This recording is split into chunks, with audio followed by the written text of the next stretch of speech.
শিক্ষার্থী বন্ধুরা, আজকের এই অনলাইন ক্লাসে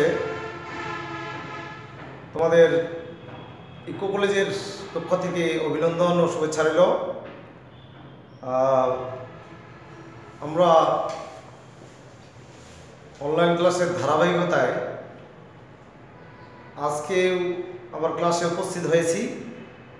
নিশ্চয়ই তোমরা ভালো আছো এবং বাড়িতেও নিশ্চয়ই তোমরা পড়ালেখা চালিয়ে যাচ্ছ। তো আজকের আলোচনার বিষয় তড়িৎচুম্বক বর্ণালী। নিশ্চয়ই আগের ক্লাসগুলো দেখেছ, ঠিক আছে? আজকে আলোচনা করব তড়িৎচুম্বক বর্ণালী, ঠিক আছে? তো প্রথমে আমাদের জানতে হবে তড়িৎচুম্বক বর্ণালী কাকে বলে এবং কত প্রকার।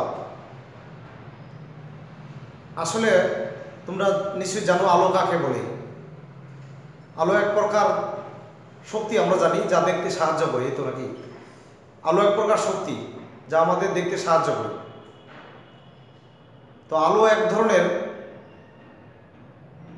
প্রকার বিকীর্ণ তড়িৎচুম্বক বর্ণালী, বা আমরা বলতে পারি আলো এক প্রকার বিকীর্ণ শক্তি তরঙ্গ। কথা বোঝা গেছে? আলো এক প্রকার বিকীর্ণ শক্তি তরঙ্গ বা বিকীর্ণ তড়িৎচুম্বক বর্ণালী। বোঝা গেছে? সব ধরনের আলো উৎপন্ন হয় তড়িৎ ক্ষেত্র এবং চুম্বক ক্ষেত্রের মিথস্ক্রিয়ার ফলে। এই জন্যই আমরা তড়িৎ ক্ষেত্র এবং চুম্বক ক্ষেত্রের মিথস্ক্রিয়ার ফলে সৃষ্ট বর্ণালীকে তড়িৎচুম্বক বর্ণালী বলব। ঠিক আছে? তোমরা একটি জ্ঞানমূলক কোশ্চেন, তড়িৎচুম্বক বর্ণালী কাকে বলে তোমরা লিখে নাও। তড়িৎচুম্বক বর্ণালী কি? তড়িৎ ক্ষেত্র এবং চুম্বক ক্ষেত্রের মিথস্ক্রিয়ার ফলে সৃষ্ট বর্ণালীকেই তড়িৎচুম্বক বর্ণালী বলে। তো এটা প্রমাণ করেছিল বিজ্ঞানী ম্যাক্সওয়েল। দৃশ্যমান আলোই হোক আর অদৃশ্যমান আলোই হোক, সব ধরনের আলো উৎপন্ন হয় তড়িৎ ক্ষেত্র এবং চুম্বক ক্ষেত্রের প্রভাবে। এই জন্যই বলা হয় তড়িৎ ক্ষেত্র এবং চুম্বক ক্ষেত্রে মিথস্ক্রিয়ার ফলে উৎপন্ন বর্ণালীকে তড়িৎচুম্বক বর্ণালী বলে। ঠিক আছে? এছাড়াও বর্ণালীর সংজ্ঞা এভাবেও দিতে পারো। সূর্যের আলোকে প্রিজমের মধ্যে আপতিত করলে তা বিভিন্ন বর্ণে বিশ্লিষ্ট হয়। অনেকগুলা বর্ণের একত্র সমাবেশকে বর্ণালী বলে। কি বললাম? সূর্যের আলোকে যদি প্রিজমের মধ্যে আপতিত করা হয়, সূর্যের আলো, এই বর্ণহীন সূর্যের আলো যদি প্রিজমের মধ্যে আপতিত করি, তাহলে তা অনেকগুলি বর্ণে বিভক্ত হয়ে যায়।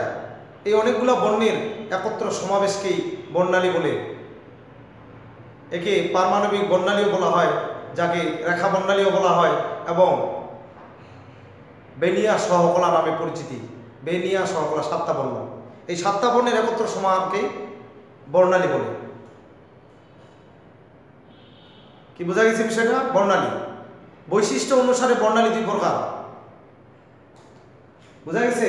তাহলে তড়িৎচুম্বক বর্ণালী জানলাম। তড়িৎ ক্ষেত্র এবং চুম্বক ক্ষেত্রের মিথস্ক্রিয়ার ফলে উৎপন্ন বর্ণালীকে তড়িৎচুম্বক বর্ণালী বলে। বর্ণালী কাকে বলে এটাও জানলাম। বিভিন্ন তরঙ্গ দৈর্ঘ্য বিশিষ্ট অনেকগুলো বর্ণের একত্র সমাহারকে বর্ণালী বলা হয়। বা প্রিজমের মধ্যে সূর্যের সাদা আলো আপতিত করলে বিশ্লিষ্ট হয়ে যে অনেকগুলি বর্ণের সমাহার পাওয়া যায়, তাকেও বর্ণালী বলে। তো এই বৈশিষ্ট্য অনুসারে বর্ণালী 2 প্রকার।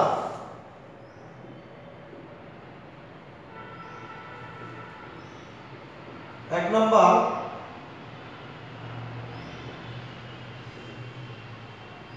শোষণ বর্ণালী, 2 নম্বর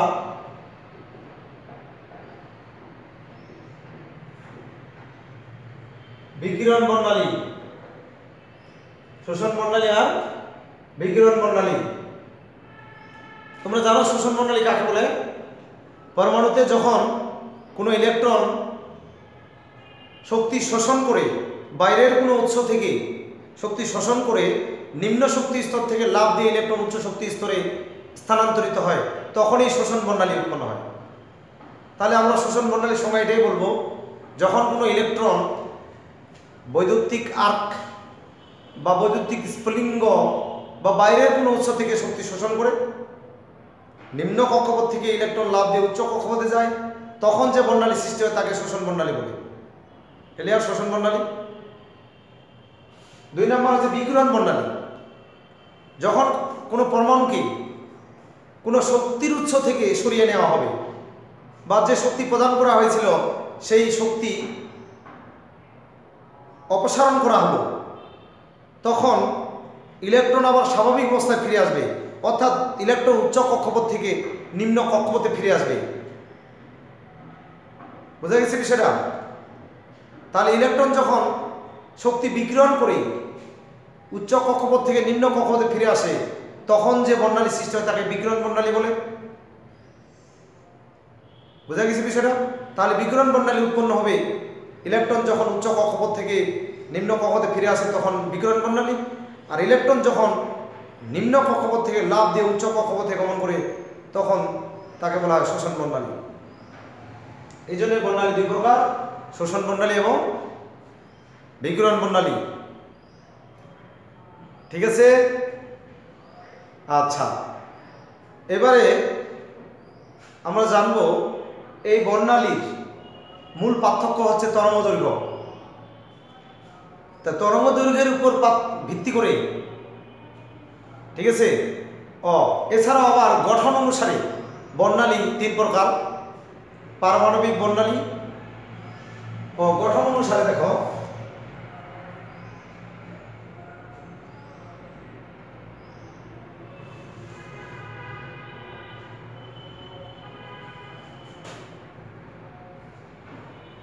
গঠন অনুসারে বর্ণালী 3 প্রকার। 1 নম্বর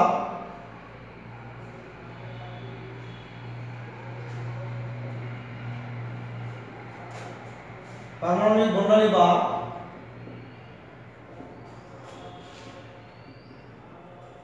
রেখা বর্ণালী। 2 নম্বর আণবিক বর্ণালী।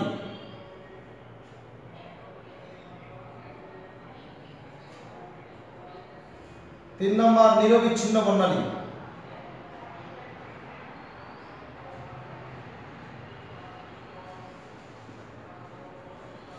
নিরবিচ্ছিন্ন বর্ণালী। তাহলে শিক্ষার্থী বন্ধুরা দেখো, বৈশিষ্ট্য অনুসারে বর্ণালী 2 প্রকার, শোষণ আর বিকিরণ। গঠন অনুসারে বর্ণালী 2 প্রকার, পারমাণবিক বর্ণালী, আণবিক বর্ণালী, নিরবিচ্ছিন্ন বর্ণালী। আমরা আসবো এবারে খাতায় লেখা নাও পারমাণবিক বর্ণালী কাকে বলে। পারমাণবিক বর্ণালী কি? পারমাণবিক বর্ণালী কিভাবে উৎপন্ন হয়, কাকে বলে পারমাণবিক বর্ণালী? এটা যে একটু সোজা জিনিস। আসলে তোমরা বলবে যে কোনো পরমাণুকে, যদি কোনো পরমাণুকে শক্তি প্রদান করা হয়, তাপ প্রদান করা হয়, বৈদ্যুতিক স্ফুলিঙ্গ বা বৈদ্যুতিক আর্ক, যে কোনো বাইরের কোনো উৎস থেকে পরমাণুকে শক্তি প্রদান করা হয়,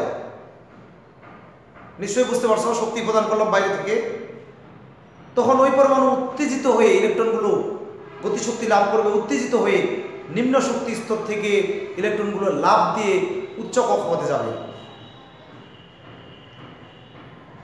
বোঝা গেছে বিষয়টা? উত্তেজিত ইলেকট্রনগুলো যখন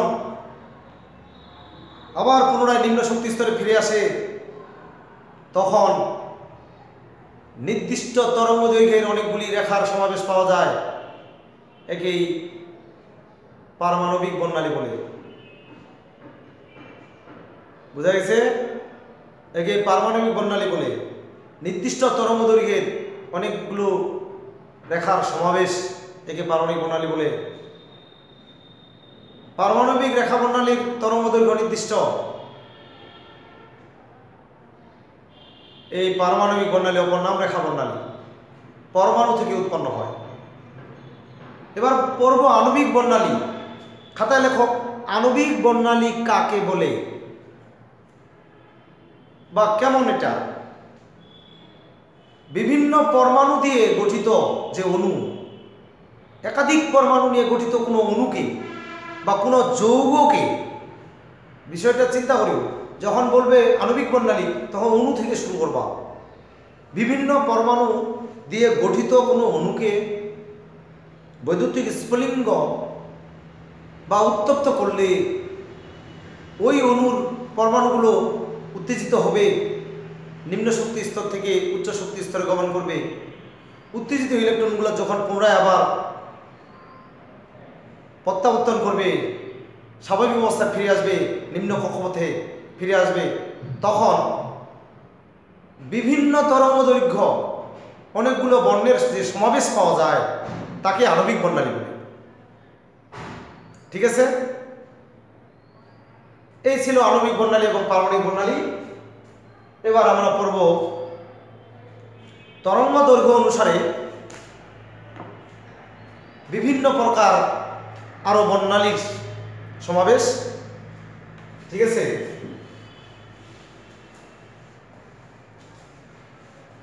তরঙ্গ দৈর্ঘ্য অনুসারে বর্ণালীকে বিভিন্ন অঞ্চলে বিভক্ত করা হয়। তরঙ্গ দৈর্ঘ্য অনুসারে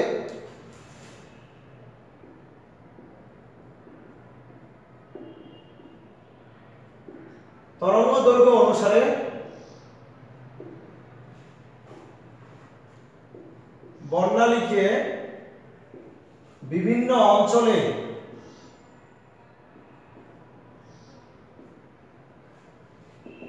বিভক্ত করা হয়।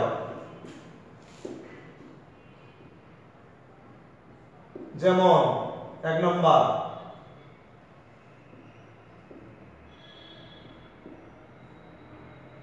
গামা রশ্মি, 2 নম্বর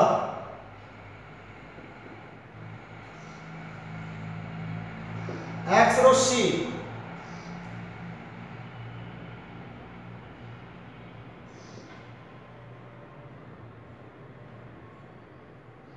অতিবেগুনি রশ্মি, 4 নম্বর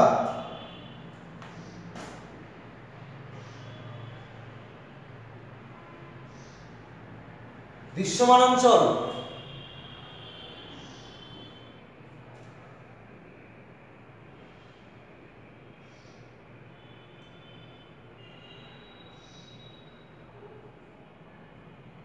অবলোহিত রশ্মি বা আইআর রশ্মি, 6 নম্বর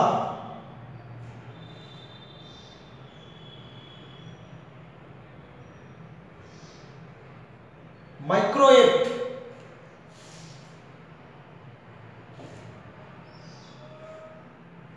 রেডিও ওয়েভ,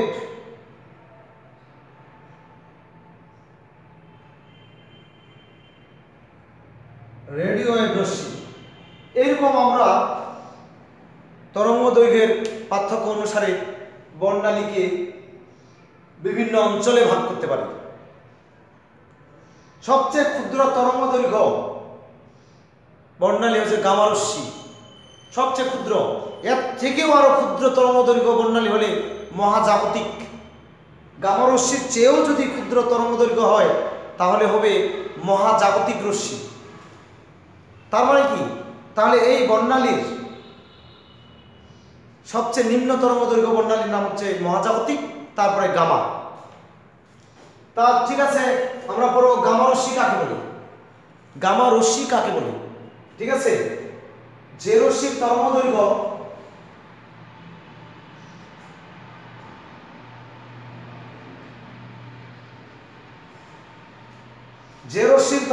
দেখো 10 টু দি পাওয়ার -4 থেকে 10 টু দি পাওয়ার -2 ন্যানোমিটার। সংখ্যাটা লেখা নাও, গামা রশ্মি। যে রশ্মির তরঙ্গ দৈর্ঘ্য 10 টু দি পাওয়ার -4 থেকে 10 টু দি পাওয়ার -2 ন্যানোমিটার, তাকে গামা রশ্মি বলে। এর তরঙ্গ দৈর্ঘ্য খুবই ক্ষুদ্র। ঠিক আছে, তেজস্ক্রিয় পদার্থ থেকে এটি উৎপন্ন হয়। এর ভেদন ক্ষমতা অনেক বেশি, 16 সেন্টিমিটার ধাতব পাত বা ইস্পাত, 16 সেন্টিমিটার পুরু ইস্পাত ভেদ করে উঠে চলে যেতে পারে। এবার চলে আসবো এক্স রশ্মি। এক্স রশ্মি 10 টু দি পাওয়ার -2 ন্যানোমিটার থেকে 10 ন্যানোমিটার বা 2 ন্যানোমিটার যে রশ্মির, আবার দেখো এক্স রশ্মি কাকে বলে, রঞ্জন রশ্মি কাকে বলে, যে রশ্মির তরঙ্গদৈর্ঘ্য 10⁻⁻² ন্যানোমিটার থেকে 2 ন্যানোমিটার তাকে রঞ্জন রশ্মি বলে বা এক্স রশ্মি বলে। ঠিক আছে, এই রশ্মির সাহায্যে চিকিৎসা বিজ্ঞানে ব্যবহার করা হয়, বিশেষ করে শরীরের অভ্যন্তরীণ কাঠামো জানার অবস্থান জানার জন্য এই রশ্মি ব্যবহার করা হয়। যেমন এক্স রে, হাড়ের চিকিৎসায় ব্যবহার করা হয়, হাড় ভেঙে গেলে বা ফেটে গেলে এই এক্স রে করানো হয়। এটি ভেদন ক্ষমতা গামার থেকে কম, এটা ধাতুর মধ্য দিয়ে চলাচল করতে পারে না। এবার আসো অতিবেগুনি রশ্মি। যে রশ্মির তরঙ্গদৈর্ঘ্য, লেখা নাও অতিবেগুনি রশ্মি কাকে বলে, যে রশ্মির তরঙ্গদৈর্ঘ্য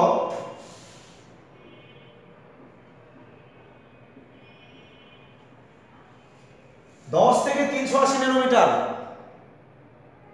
যে রশ্মির তরঙ্গদৈর্ঘ্য 10 থেকে 380 ন্যানোমিটার তাকে অতিবেগুনি রশ্মি বলে। এটিও চিকিৎসা বিজ্ঞানে ব্যবহার করা হয় ব্যাপক, অতিবেগুনি রশ্মি। হ্যাঁ, তারপর তোমার শিল্প কারখানায় অন্ধকারেও দেখার জন্য এই রশ্মি ব্যবহার করা হয়। আবার অতিবেগুনি রশ্মির সাহায্যে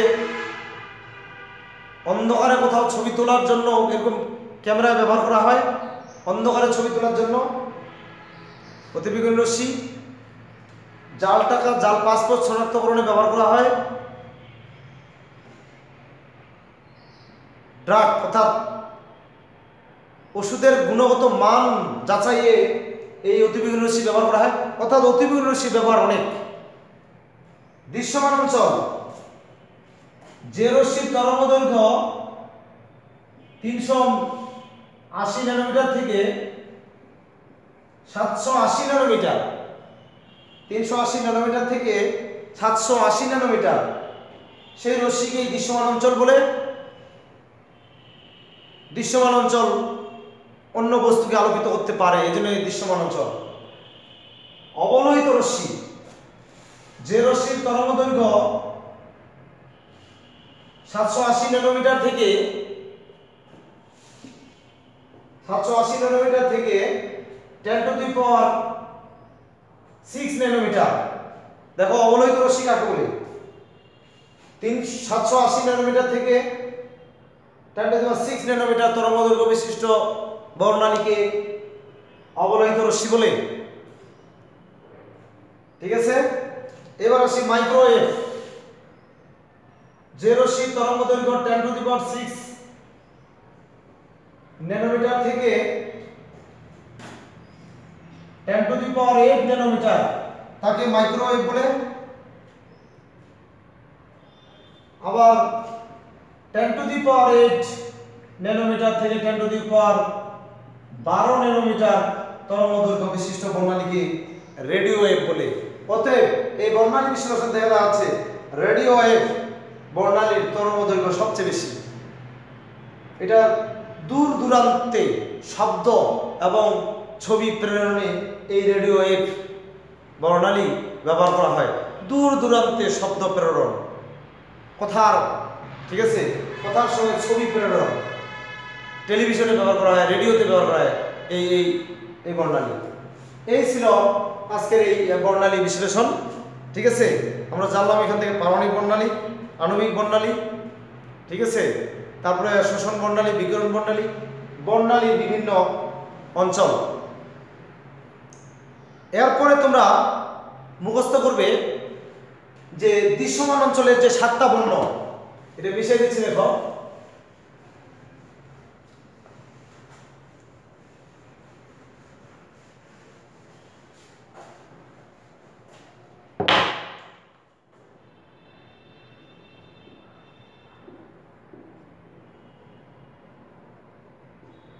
দৃশ্যমান অঞ্চল বেনিয়া, স, ভ, খ, লা। বেতে হচ্ছে বেগুনি, নীলতে নীল, আসমানি, সবুজ, হলুদ, কমলা, লাল। ঠিক আছে, তোমরা অবশ্যই মুখস্থ করবে। যদি কোনো আলোর তরঙ্গদৈর্ঘ্য 380 থেকে 424 ন্যানোমিটার, দেখো 380 থেকে 424 ন্যানোমিটার তরঙ্গদৈর্ঘ্য আলোটা হচ্ছে বেগুনি বর্ণ। এগুলো মুখস্থ করতে হবে তোমাদের একদম, না হলে গাণিতিকে ঠেকে যাবে। তোমরা এটা মুখস্থ করে নিবা। নীল, নীল বর্ণের তরঙ্গদৈর্ঘ্য হচ্ছে 424 থেকে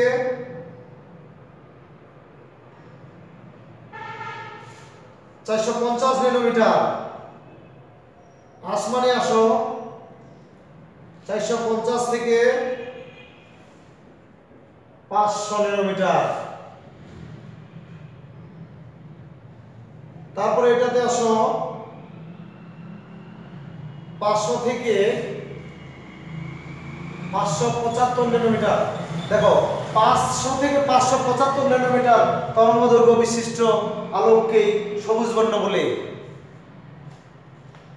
তারপরে আসো এখানে 575 ন্যানোমিটার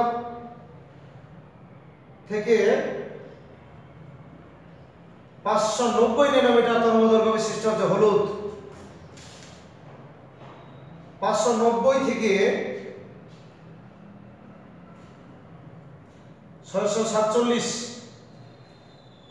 কমলা। তারপর তোমার 647 থেকে 700 ন্যানোমিটার তরঙ্গদৈর্ঘ্য হচ্ছে লাল। এগুলো তোমরা মুখস্থ করে নিবা, তাহলে তোমরা গাণিতিকে শিখবে না। এগুলো নৈমিত্তিকও থাকতে পারে, কোন আলোর তরঙ্গদৈর্ঘ্য কত। ঠিক আছে, তো শিক্ষার্থী বন্ধুরা তোমরা ধন্যবাদ। ক্লাসটি ভালোভাবে দেখবে, পূর্বের ক্লাসগুলো বারবার দেখবে, চর্চা করবে, গাণিতিকগুলো করবে। সেদিন সূত্রগুলো আলোচনা করা হয়েছিল প্রথম থেকেই। ঠিক আছে, এরপরেও আমরা এর পরের দিনে আমরা আবার দেখা হবে। এই পর্যন্ত তোমরা অবশ্যই সুস্থ থাকবে। সবাইকে ধন্যবাদ।